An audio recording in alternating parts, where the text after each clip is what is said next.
नमस्कार दोस्तों, आपका हार्दिक स्वागत है आपके अपने यूट्यूब चैनल एके डायरीज़ पर। जैसे आपको पता है कि mission competitive exams, mission TET और मिशन एचपी पुलिस के एग्ज़ाम के तहत जो है हम वेरियस सेक्शंस डिस्कस कर रहे हैं। उसी कड़ी में जैसा मैंने आपको बोला था कि आपके लिए इंग्लिश, मैथमेटिक्स, जीके की वीडियोज़ भी आएंगी। पहले हमने साइकोलॉजी सेक्शन डिटेल में डिस्कस किया। मैं आपके सामने जीके के जो मोस्ट इंपॉर्टेंट क्वेश्चंस हैं उनको लेके जो है वो हाजिर हुआ हूँ। इन क्वेश्चंस को ऐसे मत सोचना कि ये सिंपल हैं। ये क्वेश्चन बहुत ट्रिकी हैं और बार बार जो है वो आपसे एग्जाम्स में पूछे जाते हैं और पूछे गए हैं बार बार, तभी जो है मैं इस पर्टिकुलर इस सेक्शन को जो है वो लेके आया हूँ। सबसे पहले मैं आपको ये बताना चाहूँगा थोड़ा सा कि जिस मेरे किसी साथी ने जो है वो पुरानी वीडियोस नहीं देखी हैं, जो एचपी टेट सी टेट की तैयारी कर रहा है, वो प्लेलिस्ट में जा सकता है। वहाँ पे साइकोलॉजी सेक्शन की डिटेल में वीडियोस पड़ी हैं। डिस्क्रिप्शन बॉक्स में मैं लिंक दे दूंगा। जिसको इंग्लिश का बेसिक ग्रामर करना है वो प्लेलिस्ट में जाए। वहाँ पे मैंने टेंस, जो आपके मेन टेंस होते हैं, उसकी वीडियोज़ जो हैं वो बनाकर रखी हुई हैं। तो आइए टाइम वेस्ट ना करते हुए हम क्या करते हैं, आज के हमारे सेशन की तरफ चलते हैं और हमारे क्वेश्चंस जो हैं वो डिस्कस करना शुरू करते हैं। तो देखिए गाइस, जैसा आपको पता है कि आपकी स्क्रीन के ऊपर पहला क्वेश्चन है, कौन सा ऐसा जीव है जो पक्षी नहीं है फिर भी उड़ता है? Name the creature which is not a bird but can fly. Guys मेरी आपसे रिक्वेस्ट है, कॉपी पेन लीजिए, प्रॉपर नोट्स बनाइएगा, क्योंकि मैं सिर्फ एक पार्ट नहीं बताऊंगा, एक के साथ मैं आपको बहुत सारी चीज़ें बताऊंगा। उनको अगर आप नोट डाउन करेंगे तभी जो है वो परमानेंटली जो है वो आप उसको जो है याद रख पाएंगे। तो मैं आपको इस क्वेश्चन को करवाने से पहले फिर से रिक्वेस्ट करता हूं कि आप कॉपी पेन लीजिए, प्रॉपर नोट्स बनाइए, बहुत काम आपके आएंगे। और स्पेशली जो एचपी पुलिस की तैयारी कर रहे हैं, टेट की तैयारी कर रहे हैं, एचपी एसएसबी की एग्ज़ाम्स की तैयारी कर रहे हैं, उनके लिए क्वेश्चंस जो हैं वो मोस्ट इंपॉर्टेंट रहने वाले हैं। ऐसा कौन सा जीव है जो पक्षी नहीं है फिर भी उड़ता है? तो गाइस इसका आंसर हो जाएगा बैट, चमगादड़। अब कैसे? चमगादड़ जो है वो पक्षी नहीं है, वो क्या है? मैमल।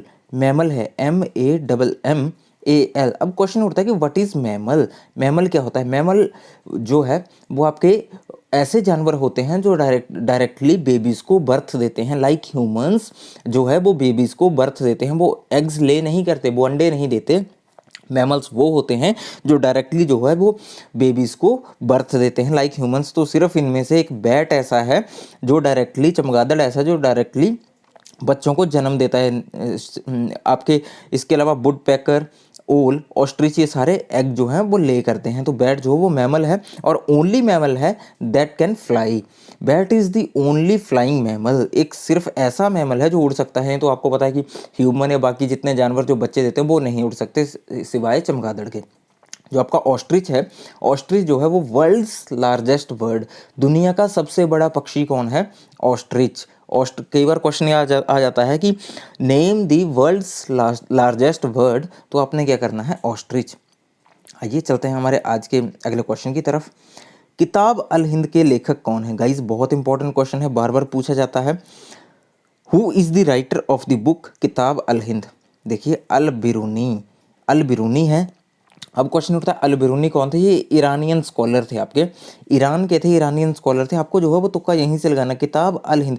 अब देखिए, अगर आपको मान लीजिए 4 ऑप्शन है, आपको नहीं आता है, आप यहाँ से देखिए कि अल लिख रखा है और यहाँ पे भी ऑप्शन में अल है, तो आप चुपचाप से इस पर तुक्का मार दीजिए अगर आपको नहीं आता है। ये मैं आपको शॉर्टकट तरीका बता रहा हूँ। अगर आपको क्वेश्चन जो है वो नहीं आता है फिर भी आपको अटैम्प्ट करना है, तो ऐसे जो है ऐसे कोरिलेट करके आप जो है वो तुक्का मार सकते हैं।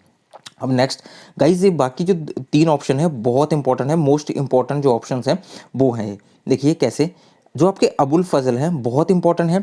इनका जो है वो ये अकबर के वजीर थे, ध्यान रखिए अकबर के वजीर थे। और जो आपका अकबरनामा है वो इन्होंने लिखा है, बहुत फेमस बुक है गाइज, अकबर के बारे में है। बार बार क्वेश्चन आता है कि अकबरनामा किसने लिखा? तो जो आपके अबुल फजल ने लिखा। इसके अलावा इनकी एक और जो है इन्होंने एक और अचीवमेंट है, इनकी अचीवमेंट बोल लीजिए, इनका एक और काम है क्या कि जो बाइबल है उसका इन्होंने फारसी में अनुवाद किया था। आपको क्वेश्चन ऐसे आता है कि बाइबल का फारसी में अनुवाद किसने किया था? तो वो अबुल फजल थे, आपके जो अकबर के वजीर थे। इन्होंने अकबरनामा भी लिखी है, बहुत फेमस बुक है अकबर के बारे में, पूरी चीज़ें उसमें हैं। और उसकी 3 वॉल्यूम्स हैं, मतलब 3 पार्ट हैं उसके। और जो आपकी बाइबल का फारसी में अनुवाद है अबुल फजल ने किया था। नेक्स्ट जियाउद्दीन बर्नी, जो जियाउद्दीन बर्नी है आपके, इनका ये जो है ये भारतीय इतिहासकार हैं, भारतीय इतिहासकार थे। और ये जो थे मुस्लिम पॉलिटिकल थिंकर थे। जो आपका मुस्लिम रेन थी, मुस्लिम राज था, उसके पॉलिटिकल थिंकर थे। और जो आपके 2 मोहम्मद बिन तुगलक और फिरोज शाह के शासनकाल में ये रहे हैं। मोहम्मद बिन तुगलक और फिरोज शाह के शासनकाल में रहे हैं। और इन्होंने दो इंपॉर्टेंट बुक्स लिखी हैं। कौन सी?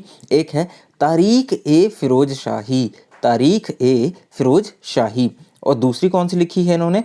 फतवा ए जहांदारी। पहली तारीख ए फिरोज शाही लिख लीजिए, तारीख ए फिरोज शाही, और दूसरी फतवा ए जहांदारी। दोनों ही बहुत इंपॉर्टेंट बुक्स हैं गाइस, बार बार पूछे जाते हैं। किसने लिखी हैं? जियाउद्दीन बर्नी ने। और जो आपके अबुल फजल है उन्होंने क्या लिखा है? अकबरनामा और बाइबल का फारसी में अनुवाद। जियाउद्दीन बर्नी ने क्या लिखा है? तारीख ए फिरोज शाही और फतवा ए जहांदारी। नेक्स्ट आपकी जो तस्लीमा नसरीन है, ये बांग्लादेशी स्वीडिश राइटर हैं। इन्होंने दो तीन बहुत, वैसे तो इनकी बहुत सारी राइटिंग्स हैं, लेकिन दो तीन जो फेमस हैं जो एग्जाम्स में पूछी जाती हैं, एक लज्जा है, माई गर्लहुड है, फ्रेंच लवर है। लज्जा, माई गर्लहुड एंड फ्रेंच लवर। दोबारा सुन लीजिए, लज्जा, माई गर्लहुड एंड फ्रेंच लवर। नेक्स्ट चलते हैं आपके अगले क्वेश्चन की तरफ।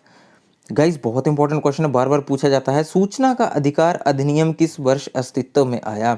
इन which year right to information act came into existence? तो गाइस 2005 में आया था, 2005 में। अब क्वेश्चन उठता है कि आरटीआई जो है ये क्या है? आरटीआई से आप जो है वो मतलब इंफॉर्मेशन जो है वो प्राप्त कर सकते हैं। और ये जो है, ये जो फंडामेंटल राइट्स हैं अंडर आर्टिकल 19A या 19(1), आर्टिकल 19 है इंडियन कॉन्स्टिट्यूशन का, 19(1) के अंडर जो है वो आरटीआई लाया गया है। और आर्टिकल 19 जो 1 है वो क्या बोलता है? आर्टिकल 19(1) आपका बोलता है कि every citizen has freedom of speech and expression. मतलब इंडिया के हर नागरिक को स्वतंत्रता है बोलने की और खुद को एक्सप्रेस करने की। Every citizen has freedom of speech and expression, article 19A या 19(1) आपका ये बोलता है। जो 2005 है आपका आर्टिकल 19A के 19(1) के अंडर जो है वो आरटीआई लाया गया है। अब आप, एक और क्वेश्चन है कि 2009 में क्या आया था? फिर 2009 में आपका right of children to free and compulsory education. ध्यान दीजिए, right of children to free and compulsory education आया आपका 2009 में। और ये जो है ये कमीशन 2009 में लाया गया। और आगे क्या हुआ, ये कमेंस कब हुआ, ये इम्प्लीमेंट कब हुआ? 1 अप्रैल 2010 से। 1 अप्रैल 2010 से जो है वो ये क्या हुआ? इम्प्लीमेंट हुआ, अस्तित्व में आया, लागू हुआ। नेक्स्ट 2005 में क्या हुआ फिर? जो आपका 2005 में आपका आया था आरटीआई। 2000 में क्या हुआ? 2000 में आपका ITA, बहुत इंपॉर्टेंट एक्ट है guys, ITA act, information technology act. इसको ITA एक्ट भी बोला जाता है, बार बार पूछा जाता है। ITA, information technology act, information technology act कब आया है? 2000 में। और 2007 में आपका क्या आया? जो स्टूडेंट्स जो पुलिस एग्जाम की तैयारी कर रहे हैं उनके लिए बहुत इंपॉर्टेंट क्वेश्चन है, maintenance and welfare of parents and senior citizen act. मतलब पेरेंट्स की वेलफेयर और सीनियर सिटीजन की वेलफेयर के लिए एक्ट आया है आपका 2007 में। ध्यान रखिएगा, पुलिस के एग्जाम में जो है क्वेश्चन पूछा जा सकता है कि आपका पेरेंट्स और सीनियर सिटीजन का वेलफेयर एक्ट कब है, तो आपने करना है 2007 में। अब नेक्स्ट चलते हैं क्वेश्चन नंबर 124 की तरफ। बहुत इंपॉर्टेंट क्वेश्चन है गाइस, बार बार पूछा जाता है। खाने के पैकेट पर भूरा या लाल निशान खाने की किस विशेषता को दर्शाता है? Which feature of food is identified by the red and brown mark made on the food packets? तो गाइस ये आता है, जो आपका रेड या ब्राउन होता है वो नॉन वेजिटेरियन को दर्शाता है। जनरली जो आपका नॉन वेजिटेरियन पैकेट होता है उस पर आपका ऐसे जो है वो रेड डॉट होता है, लेकिन यहाँ पे इन्होंने ब्राउन भी ऐड किया हुआ, तो ब्राउन भी जो है वो आपका किसके लिए हो सकता है? ब्राउन जो है वो नॉन वेजिटेरियन के लिए होगा, क्योंकि वेजिटेरियन के लिए आपको पता है कि ग्रीन रहता है। नोट डाउन कर लीजिए कि वेजिटेरियन के लिए कौन सा आपका जो है वो फीचर रहता है, कौन सा जो है निशान रहता है वो ग्रीन रहता है। वेजिटेरियन एंड नॉन वेजिटेरियन के लिए इकट्ठा आ नहीं सकता, क्योंकि नॉन वेज के लिए आपको पता है अलग से रेड या ब्राउन रहता है, वेजिटेरियन के लिए आपका कौन सा रहता है? ग्रीन। नेक्स्ट चलते हैं अगले क्वेश्चन की तरफ। पत्तों का हरा रंग किस तत्व के कारण होता है? गाइस बार बार क्वेश्चन पूछा जाता है, बहुत इजी क्वेश्चन है। The colour of leaves is green due to, आपको पता है कि क्लोरोफिल के कारण जो है वो कलर जो है वो ग्रीन होता है। अब क्वेश्चन उठता है कि जिंक और नाइट्रोजन का क्या रोल है? देखिए, जिंक और नाइट्रोजन जो है वो अपनी अपनी जगह बहुत इंपॉर्टेंट है। जिंक से क्या होता है? क्लोरोफिल और कार्बोहाइड्रेट्स की फॉर्मेशन में हेल्पफुल है। क्लोरोफिल और कार्बोहाइड्रेट्स को बनाने में इंपॉर्टेंट रोल प्ले करता है। और जो आपके स्टार्च हैं उसको शुगर में कन्वर्ट करता है। जिंक क्या करता है? जो आपके स्टार्च होते हैं उसको शुगर में कन्वर्ट करता है। और क्या करता है ये कि प्लांट टिश्यू में प्रेजेंट होता है और कोल्ड टेम्परेचर में प्लांट को ये खड़े रहने में या प्लांट को जो है एक्टिव रहने में मदद करता है, ठीक है। और जो आपके ऑक्सीजन्स होते हैं उसको जो है उसकी फॉर्मेशन में एसेंशियल होता है, ठीक है। ऑक्सीजन्स की फॉर्मेशन करता है, क्लोरोफिल और कार्बोहाइड्रेट्स को फॉर्म करता है, और जो स्टार्च को जो है शुगर में कन्वर्ट करता है। नाइट्रोजन का क्या रोल रहता है? नाइट्रोजन जो है वो आपकी क्या करती है, जो अमीनो या अमाइनो एसिड्स होते हैं उसका मेजर कंपोनेंट है। और आपको पता है कि अमीनो एसिड जो हैं वो प्रोटीन्स के मेन बिल्डिंग ब्लॉक्स हैं, और बिना प्रोटीन के प्लांट जो है वो सर्वाइव नहीं कर सकता। प्लांट को सर्वाइवल के लिए प्रोटीन्स जो हैं वो चाहिए होते हैं। नेक्स्ट चलते हैं हमारे अगले क्वेश्चन की तरफ। दांतों की सबसे बाहरी परत को क्या कहते हैं? एनेमल। एनेमल जो है उसको बोलते, सबसे बाहरी परत को क्या बोलते हैं? एनेमल। और ये जो है सबसे आउटर लेयर है, और सबसे हार्ड लेयर जो है वो आपकी एनेमल ही है, ठीक है। और जो आपकी डेंटिन है ये कौन सी है आपकी? ये मिडल लेयर है। मिडल लेयर जो है वो आपकी डेंटिन है, और जो आपका आउटर मोस्ट है वो आई आपकी एनिमल। और इसके अलावा जो है आपका जो सेंटर ऑफ टूथ, क्या अगर सेंटर ऑफ टूथ पूछा हो तो वो होता है आपका PULP, pulp. Centre of tooth pulp बोलते हैं। और सीमेंट क्या होता है? जब आप जो है वो मतलब आप दांत की फिलिंग वगैरह करवाते हैं, या आपका जो है वो नया दांत वगैरह करवाते हैं, तो उसमें जो है इस सीमेंट का जो टीथ सीमेंट होता है उसका रोल उस टाइम होता है। क्वेश्चन नंबर 127 आपकी स्क्रीन के ऊपर। विश्व के सबसे छोटे महाद्वीप का नाम बताइए। Which is the smallest continent in the world? तो आपको पता है कि ये ऑस्ट्रेलिया है, ठीक है। ऑस्ट्रेलिया जो है वो स्मॉलेस्ट कॉन्टिनेंट जो है वो है वर्ल्ड का। देखिए गाइस, बहुत इंपॉर्टेंट क्वेश्चन है। इसके अलावा मैं आपको एक चीज़ बताता हूँ, जो आपका एशिया है वो सबसे लार्जेस्ट है, सेकंड पे आपका अफ्रीका है, थर्ड। गाइस इस चीज़ को नोट डाउन कर लीजिए, ये 7 में से जो आपके कॉन्टिनेंट है इसमें से क्वेश्चन पूछा जाता है। पहला एशिया है, दूसरा अफ्रीका है, थर्ड है आपका north America, third north America है, फोर्थ है साउथ अमेरिका जो यहाँ पे दिया हुआ है, फोर्थ आपका साउथ अमेरिका है, फिफ्थ है आपका अंटार्कटिका, अंटार्कटिक जो है वो फिफ्थ है, सिक्स्थ है आपका जाके यूरोप, और सेवन्थ है आपका ऑस्ट्रेलिया। आपको पता है कि 7 कॉन्टिनेंट्स है, सेवन्थ है आपका ऑस्ट्रेलिया। अब आगे चलते हैं, क्वेश्चन नंबर 129-28 आपकी स्क्रीन के ऊपर है। गाइज यहाँ से भी आपके 3-4 क्वेश्चन जो हैं वो क्लियर होंगे, 3-4 से ज़्यादा ही क्लियर होंगे जहाँ तक मुझे लग रहा है। In which district of Himachal Pradesh has the largest natural lake located in? सबसे जो हिमाचल प्रदेश की सबसे बड़ी प्राकृतिक झील है वो किस जिले में है? गाइज ये क्वेश्चन जो है यहाँ पे बहुत कंफ्यूज करता है। कई बार आपको यहाँ पे, पहले मैं आपको इसका आंसर बता देता हूँ, फिर मैं आपको क्वेश्चन बताता हूँ। बहुत ट्रिकी क्वेश्चन है। आपको पता है कि सिरमौर में है लार्जेस्ट लेक जो है, वो नेचुरल लेक की बात कर रहे हैं। जो प्राकृतिक झील है वो सिरमौर में है। कौन सी झील है? रेणुका जी। रेणुका झील जो है वो सिरमौर में है, सबसे बड़ी प्राकृतिक झील है, और नियर अबाउट जो है 3 किलोमीटर जो है ये इसकी लेंथ है, ठीक है। डेप्थ की बात करें तो नियर अबाउट 13 मीटर जो है इसकी डेप्थ रहेगी।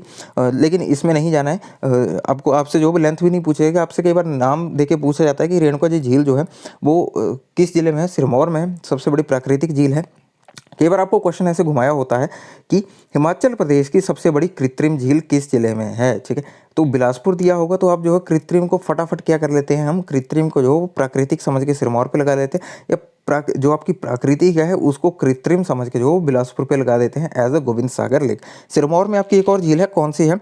रेणुका झील के अलावा सुकेती झील भी सिरमौर में। बिलासपुर में आपकी सिर्फ एक झील है, गोविंद सागर, सबसे बड़ी मैन मेड। हिमाचल की बात करें तो सबसे बड़ी मैन मेड मानव निर्मित सबसे बड़ी जो आपकी कृत्रिम झील है, कृत्रिम झील आर्टिफिशियल लेक कहाँ है? बिलासपुर में। गोविंद सागर लेक कौन सी नदी पे बनी है? सतलुज नदी पे बनी हुई है, और इसकी लेंथ जो है वो नियर अबाउट 90 किलोमीटर 90 किलोमीटर के अराउंड जो है वो इसकी लेंथ है। अब आप बात करते हैं मंडी की। मंडी में बहुत सारी झीलें हैं, आपकी कुमारवां झील है, पराशर झील है, रिवाल्सर झील है, कुंतभ्योग झील है, सुख सागर है, कामरू नाग है, कालासर है। दोबारा रिपीट कर रहा हूँ, कुमारवां है, पराशर है, रिवाल्सर है, कुंतभ्योग है, सुख सागर है, कामरू नाग है, और कालासर है। बात करते हैं चंबा की। चंबा में आपकी गड़ासरू झील है। गाइस चंबा की झीलें बहुत ट्रिकी हैं, बहुत इंपॉर्टेंट है, बार बार यहाँ से एक क्वेश्चन जो है वो आपको आता ही आता है, इस बार भी यहाँ से क्वेश्चन जरूर आएगा। गड़ासरू झील, खजियार झील, लामा झील, मोस्ट इंपॉर्टेंट, लामा झील, मणिमहेश झील, चमेरा झील, और महाकाली झील। महाकाली, लामा, गड़ासरू, ये तीनों बहुत इंपॉर्टेंट है, बार बार पूछी जाती हैं। गड़ासरू, खजियार, लामा, मणिमहेश, चमेरा और महाकाली, ये जो हैं ये चंबा की झीलें हैं। तो आई होप आपको ये क्वेश्चन जो है वो क्लियर हो गया होगा। इसके अलावा जो है वो एचपी की जितनी झीलें हैं अलग अलग जिलों की, मैं आपको आपके लिए एक डिटेल्ड वीडियो लेके आऊँगा। अभी जो है हम क्विक रिवीजन कर लेते हैं, उसके बाद जैसे टाइम बचेगा तो मैं इसको आपको डिटेल में ज़रूर करवाऊँगा। इस चीज़ से आप जो है वो टेंशन फ्री हो जाइए। नेक्स्ट चलते हैं। नेक्स्ट क्वेश्चन आपकी अपनी स्क्रीन के ऊपर, भारत का संविधान कब लागू हुआ? तो आपको पता है 26 जनवरी 1950 को लागू हुआ था। और जो आपके संविधान के निर्माता किसे कहा जाता है, फादर ऑफ कॉन्स्टिट्यूशन किसे कहा जाता है? Doctor B R. अम्बेडकर को। और संविधान को बनने में टोटल कितने दिन लगे थे? 2 साल 11 महीने और 18 दिन, लगभग जो है वो आपके 3 साल। 2 साल 11 महीने 18 दिन। गाइज मेरी राइटिंग आपको पता है कि बहुत अच्छी है, वो आपको यहाँ पे दिख भी रही होगी, मैं बार बार बोलता हूँ, तो इस पे ना जाएं। नेक्स्ट चलते हैं हमारे आज के क्वेश्चन, आज की इस वीडियो के लास्ट क्वेश्चन की तरफ। हिंद महासागर का आकार कैसा है? The shape of Indian ocean is, guys ये है ट्राइंगुलर शेप का, जो आपकी त्रिभुजाकार का है। लेकिन क्वेश्चन उठता है कि बाकी जो है, बाकी जो आपके 4 मेन ओशियंस हैं, अटलांटिक, आर्कटिक, पैसिफिक और आपका जो है वो इंडियन ओशियन, तो आगे ट्रायंगुलर। सर्कुलर शेप के कौन कौन से हैं? सर्कुलर शेप के यहाँ आपके एक आर्कटिक है, आर्कटिक महासागर, आर्कटिक ओशियन, और दूसरा है आपका पैसिफिक ओशियन जो है वो सर्कुलर शेप का है। और आपको बताइए सबसे लार्जेस्ट ओशियन भी पैसिफिक है, सबसे लार्जेस्ट ओशियन वर्ल्ड का पैसिफिक ओशियन है। और उसके बाद जो है वो आपका क्वाड्रिलेटरल शेप का कोई भी नहीं है, ये ऐसे डाल दिया। और एस शेप जो है वो है आपका अटलांटिक महासागर। अटलांटिक महासागर की शेप क्या है? एस शेप है। और ये जो है ये आपका सेकंड लार्जेस्ट है, सबसे बड़ा कौन सा है आपका? पैसिफिक, दूसरे पे है अटलांटिक, ठीक है। अटलांटिक जो है वो आपका सेकंड लार्जेस्ट है। कितने ओशियन हैं? 4 हैं, Pacific, Atlantic, Arctic and Indian, ठीक है। हिंद महासागर, आर्कटिक महासागर, अटलांटिक महासागर एंड पैसिफिक महासागर। तो गाइज अपनी वीडियो को आज हम यहीं पे रोकते हैं। आशा करता हूँ आपको ये वीडियो अच्छी लगी होगी। वीडियो अच्छी लगी है तो अपने दोस्तों के साथ शेयर ज़रूर कीजिए, वीडियो को लाइक कीजिए।